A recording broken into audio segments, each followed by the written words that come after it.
నమస్తే కిరణ్ టీవీ భక్తి ప్రేక్షకులకి ప్రస్తుతం మనతో పాటు ఉన్నారు గణపతి దత్తాత్రేయ ఉపాసకులు ఆస్ట్రాలజర్ మురళీధర శర్మ గారు.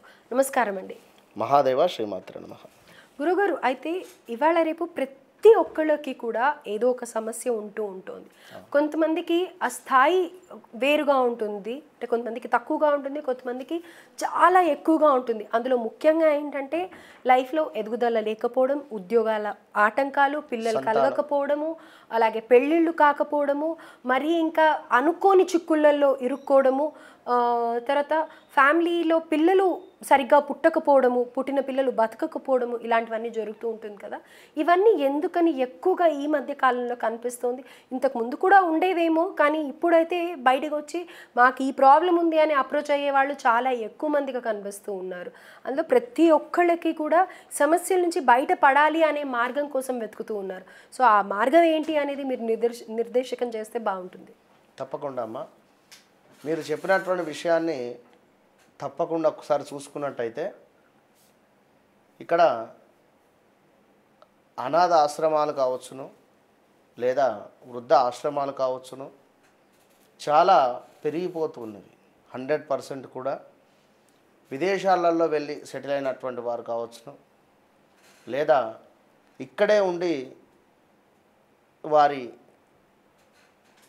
తండ్రికి సంబంధించి కానీ, లేదా వారి తండ్రికి సంబంధించింది కానీ కొన్ని కర్మలు సరిగ్గా చేయకుండా ఉండేటువంటి వారు కానీ, మరి కొందరు పట్టించుకోకుండా లైట్ తీసుకునేటువంటి వారు కానీ, ఎందుకంటే పితృదోషాల కిందనే ఇవన్నీ తీసుకునేటువంటి పరిస్థితి ఉంటుంది. వాస్తవానికి జాతకంలో కొన్ని దోషాలు ఉన్నప్పటికీ మెయిన్గా పితృదోషాలు వల్ల చాలా ఇబ్బందులు ఎదుర్కొనేటువంటి పరిస్థితి ఉంటుంది. అంటే పితృకార్యం చేయకపోవడం వల్ల అదే చెప్పేది. కర్మ అంటేనే అది.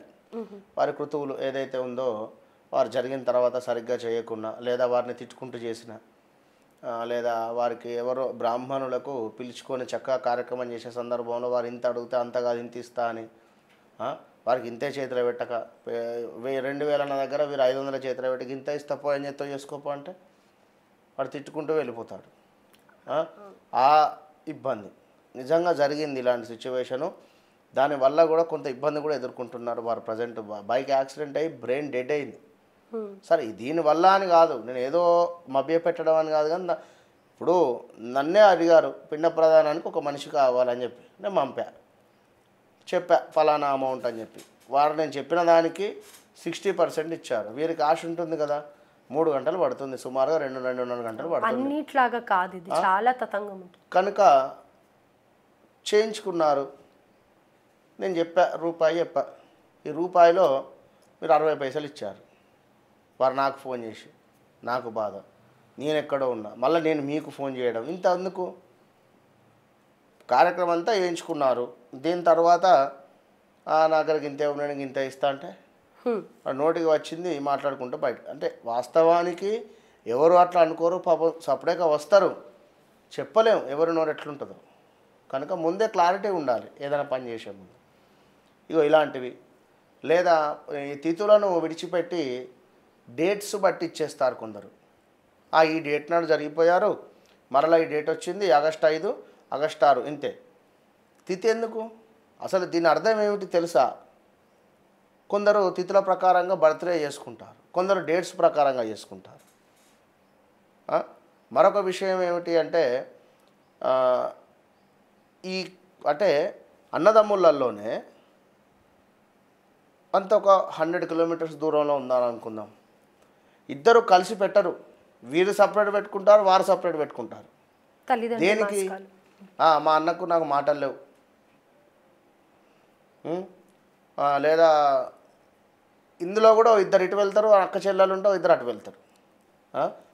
ఎందుకు? ఒక కార్యక్రమం అది. దీని అర్థం ఏమిటి? అందరూ కలిసి ఉండాలి, అప్పుడే ఆత్మ అనేటువంటి. ఇప్పుడు మొన్న ఒక సినిమా వచ్చింది లాస్ట్ 23లో, బలగం సినిమాలో లాస్ట్లో కాకి ముట్టదు, అందరూ కలిసి ఉంటేనే అది ఎంత కదిలించిందంటే సన్నివేశము.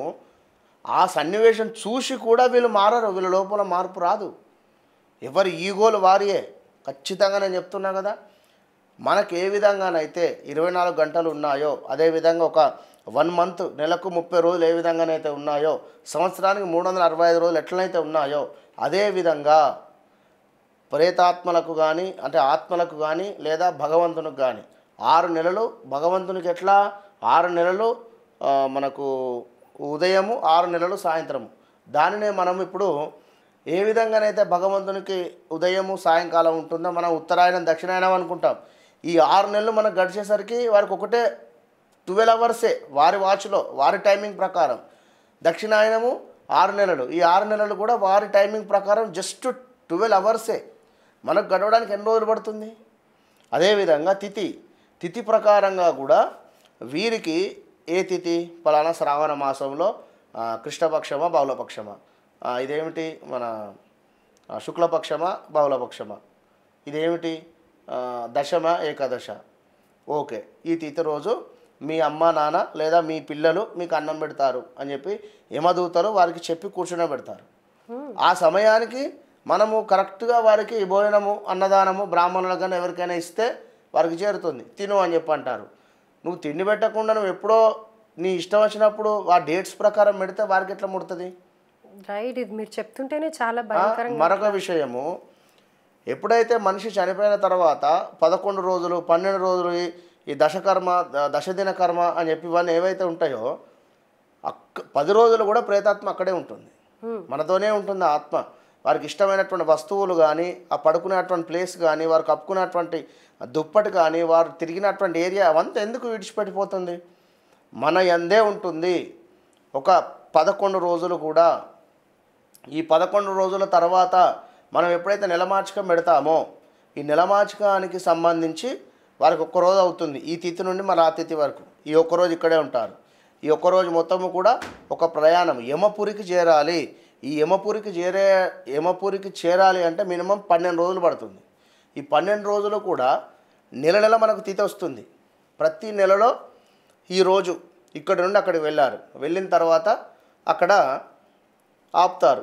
ఇవాళ నువ్వు చనిపోయిన రోజు నీ తిథి, నీకు నీ మనవళ్ళు కానీ మనవరాళ్ళు కానీ లేదా నీ కొడుకులు కానీ మీ భార్య కానీ నీకు భోజనం తీసుకువస్తారు, ఇక్కడ కూర్చో అని చెప్పి అంటారు, కూర్చునే పెడతారు. మనం అదే రోజు ఆ తిథి రోజు మనం చక్కగా కార్యక్రమం చేసుకుంటే ఫోటోల ముందు పెట్టడమా లేదా బ్రాహ్మణులకు దానం ఇవ్వడమా సంకల్పం చెప్పుకొని వారికి చేరుతుంది. అది మరి వారికి ఎట్లా చేరుతుంది అని కొందరు అంటే హేతువాదులు. నేను ఒకటే చెప్తున్నా, పేపర్ చూస్తున్నాం, పేపర్లో మనము ఒక మ్యాటర్ చదివాం, ఈ మ్యాటరు మన మైండ్లో లాక్ అయిపోయింది. మరి ఇది మాయం కావాలి కదా, ఇక్కడ అట్నే ఉంది కదా అక్కడ. అలాగే మనం ఇచ్చేటువంటి ధాన్యాలు వారికి అక్కడ వంట రూపకంగా వెళ్ళిపోతుంది ఖచ్చితంగా. ఇది శాస్త్రంలో చెప్పబడుతూ ఉన్నది. ఈ విధంగా ఒక రోజు అయింది, రెండవ రోజు మరలా రెండవ నెల తిథి, ఇట్లా ప్రతి నెల వచ్చేసరికి 12 నెలలు అవుతుంది. వారికి 12 రోజులు పూర్తవుతుంది. 12 నెలలో సంవత్సరికం చేసుకుంటారు. సంవత్సరికం కాగానే ఆ సంవత్సరికానికి ఏమిటి వాస్తవానికి 12 రోజు ఇక్కడ చేతి కర్ర, ఆ దీపము, ఆ గొడుగు, చెప్పులు, చేతిలో ఒక మన కర్ర, మన చెంబు ఇవన్నీ దానం ఇస్తారు. ఇవన్నీ ఎందుకు ఎవరు చెప్పిండ్రు అంటారు కొందరు. మనకి ఏ విధంగానైతే వర్షాలు ఎండలు చలి ఉందో వారు వెళ్ళేటువంటి త్రోవలో ఈ 12 రోజులలో వర్షాలు విష పురుగులు ఇవన్నీ ఉంటవి. చలి గరుడ పురాణం చదివితే ప్రతి ఒక్కరికి తెలుస్తుంది. ప్రతి వెళ్ళేటువంటి త్రోవలో నీరుంటాయి కానీ పాత్ర ఎవరు అక్కడ. మన పాత్ర మనదే, మన పాత్ర ఇస్తే వారు నీళ్ళు పోస్తారు. మనం ఏదైతే దానం చేస్తామో అది యమదూతలు వాళ్ళకి ఇచ్చి నువ్వు వెళ్లే దారిలో నీకు దాహం వేస్తుంది, నువ్వు ఇందులో నీళ్ళు తాగు అని చెప్పి వాళ్ళకి ఇచ్చినట్టు అవుతుంది. అసలు ఇది గరుడ పురాణం ప్రతి ఒక్కళ్ళు వినండి.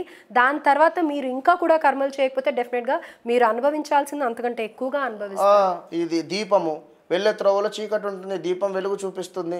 ఆ దారిలో వాళ్ళకి పాములు ఉంటాయంట, అలాగే విష పురుగులు ఉంటాయంట, జంతువులు కూడా ఉంటవి. చేతి కర్ర దానం ఇస్తావి, కర్ర చప్పుడుకు భయపడి వెళ్ళిపోతావి.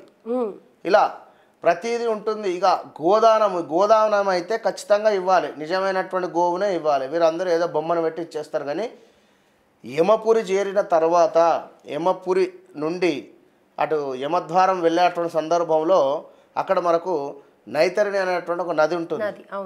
అది మొత్తము కూడా రక్తపు మాంసాలతో రక్తముతో ప్రవహిస్తుంది. మొత్తము చీము నెత్తురు రక్తమే ఉంటుంది అందులో. దీనిని మనం దాటాలి అంటే ఆవు తోకను పట్టుకుంటేనే దాటగలుగుతాము. ఆవు దానం చేస్తేనే గోదానం చేస్తేనే మనం అక్కడికి దాటి ఆ యమపురికి వెళ్ళిపోయేటువంటి పరిస్థితి ఉంటుంది. యమద్వారం దాటి పుణ్యలోకాలకి ఇక అక్కడికి వెళ్ళేటువంటి పరిస్థితి ఉంటుంది.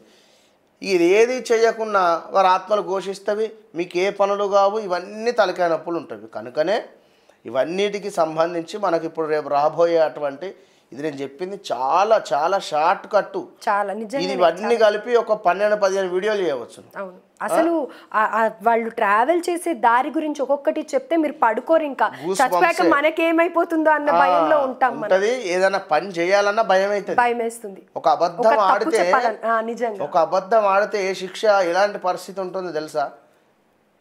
ఇలా నోరు తెరిస్తేనే ఇవాళ రేపు మన దానికోసం ఎన్నో ఇబ్బందులు జరుగుతున్నాయి. కనుక దయచేసి మంచిగా ఉండండి, మీరు భగవంతునికి మొక్కండి, దీంతో పాటుగా వారిని కూడా పూజించుకోండి. వారి కర్మలు వారి కృతులు ఏదైతే ఉందో వారికి అవన్నీ చేయించుకోండి. ముఖ్యమైన విషయం ఏమిటంటే, ఇంత విషయం చెప్పడానికి కారణం ఏమిటంటే, మనకు రేపు మహాలయ పక్షాలు స్టార్ట్ కాబోతున్నవి సెప్టెంబర్లో.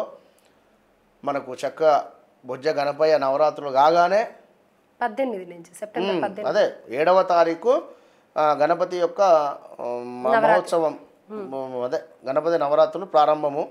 ఇక్కడ నుండి 7 days అయిపోగానే మళ్ళీ 18వ తారీఖు నుండి ఇవి మహాలయ పక్షాలు ప్రారంభం. కనుక మన వద్ద ఏమిటి అంటే గోకర్ణంలో చక్కగా కూడా నారాయణ నాగ్బలి కావచ్చును, లేదా పితృదోషాలకు సంబంధించినటువంటి కృతువులు కర్మలు చేసేటువంటి దిశగా అనుకుంటూ ఉండడం జరుగుతున్నది. ఒక బస్సు బయలుదేరుతూ ఉన్నది. కనుక ఎవరైతే దానికి సంబంధించి ఇబ్బంది పడుతూ ఉన్నారో ఖచ్చితంగా సంప్రదించి మీరు హ్యాపీగా ఉండాలని చెప్పి కోరుకోవడం జరుగుతుంది. రైట్. అయితే ఈ బస్ వచ్చేసి సెప్టెంబర్ 18 నుంచి దశమి ఒక్క రోజున అమావాస్య చాలా ఇంపార్టెంట్.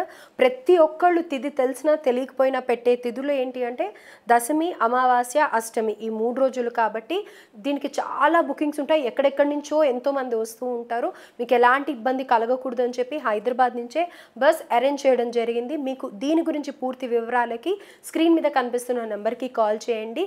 అలాగే ఇప్పుడు ఆగస్టు 30వ తారీఖున కూడా బస్ తీయడం జరుగుతోంది. ఇన్ కేస్ మీరు బుక్ చేసుకోవాలి అనుకుంటే ఆగస్ట్ 30కైనా చేసుకోవచ్చు. అలాగే లేదు మేము మహాలయ పక్షాల్లో చాలా ఇంపార్టెంట్ కదా, మాకున్నవన్నీ తొలగిపోవాలి, ఆ ముఖ్యమైన రోజుల్లోనే పెట్టుకుంటాము అని అనుకుంటే డెఫినెట్గా స్క్రీన్ మీద కనిపిస్తుంది దశమి, అమావాస్య, అష్టమి, ఈ 3 తేదీలకి సంబంధించి ముందు రోజు బస్సు సాయంత్రం బయలుదేరడం జరుగుతుందన్నమాట. ఒక్కరోజు మటుకే అక్కడ స్టే ఉంటారు, మళ్ళీ తిరుగు ప్రయాణం ఉంటుంది.